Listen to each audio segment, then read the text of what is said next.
200 நிச்சயம், 200க்கு மேல் நாம் வெற்றி பெறுவது லட்சியம். கிளப்புகள். 2026ல் நம்ம வெற்றி பெற போறதுக்கு சேர்த்து தான் அந்த கோப்பை. இந்த 2020 எலெக்ஷனுக்கு அப்புறம் எல்லா மக்களுக்கும் நல்ல வாழ்க்கை அமைய போகுது. எல்லா மக்களுக்கும் மக்கள் ஐயா அவர்கள் முதலமைச்சர் அவர்கள் அருமையா 200 சீட்டுக்கு மேல கண்டிப்பா, மறுபடியும் சொல்றேன், நான் ரொம்ப நேரமா திக்குன்னே உட்காந்துருந்தேன். நான் கிராபிக் சேனல் பார்த்த மாதிரியே இருக்கு. அப்படியே ஒன்று மான் மாதிரியே தவுது. உண்மையிலே இந்த மாதிரி ஒரு அழகான விளையாட்டு போட்டியை நான் பார்த்ததில்லை. நிறைய இடங்களில் வெளிநாடுகளில் பார்த்துருக்கேன், அது கூட டிவியில் தான் பார்த்துருக்கேன்.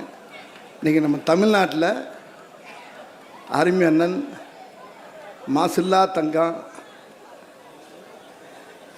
சுகாதாரத்துறை அமைச்சர் மா சுப்பிரமணிய அண்ணன் எப்படி ஒரு அருமையான ஒரு விளையாட்டை தேர்ந்தெடுத்து கண்ணு இமைக்காமல், அதாவது மதுரையில் ஜல்லிக்கட்டு நடக்கும். அதில் ஜல்லிக்கட்டை ஆண்கள் தான் போய் அந்த காளையை அடக்குவாங்க. விட்டால் இந்த பெண் பிள்ளையை பூரா விட்டால் அடுத்த வருஷம் இதுகளை இறக்கி விடலாம் போல் இருக்கு. இதுகளும் போய் காளையை பிடிக்கும் போல் இருக்கேன். போகிற போக்க பார்த்தா ஜல்லிக்கட்டில் இறக்கி விடலாம் போல் இருக்கேன். ஜல்லிக்கட்டு விளையாட்டுக்கு அப்புறம் கபடி விளையாட்டில் பெண்களுக்கு வீர மங்கைகளுக்கு இப்படி அழகான ஒரு ஒரு அருமையான விளையாட்டு அமைச்சு அதுக்கு சைதை முதல்வர் கோப்பை, சாதாரண பேர் இல்லைங்க, முதல்வர் கோப்பைன்னு சொல்லி ஒரு பேரை வச்சு அண்ணன் மாசனை அசத்தி எடுத்துட்டாரு. இந்த வெற்றி கோப்பை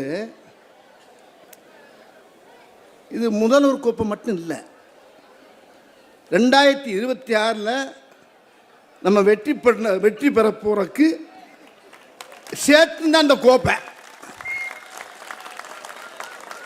இது இந்த துறைக்கு மட்டும் இல்லை, எல்லா தரப்புலையும் இருக்க மக்களுக்கு பூரா இந்த 2020 எலெக்ஷனுக்கு அப்புறம் எல்லா மக்களுக்கும் நல்ல வாழ்க்கை அமைய போகுது. எல்லா மக்களுக்கும் மக்கள் ஐயா அவர்கள் முதலமைச்சர் அவர்கள் அருமையாக 200 சீட்டுக்கு மேலே கண்டிப்பாக, மறுபடியும் சொல்கிறேன், நான்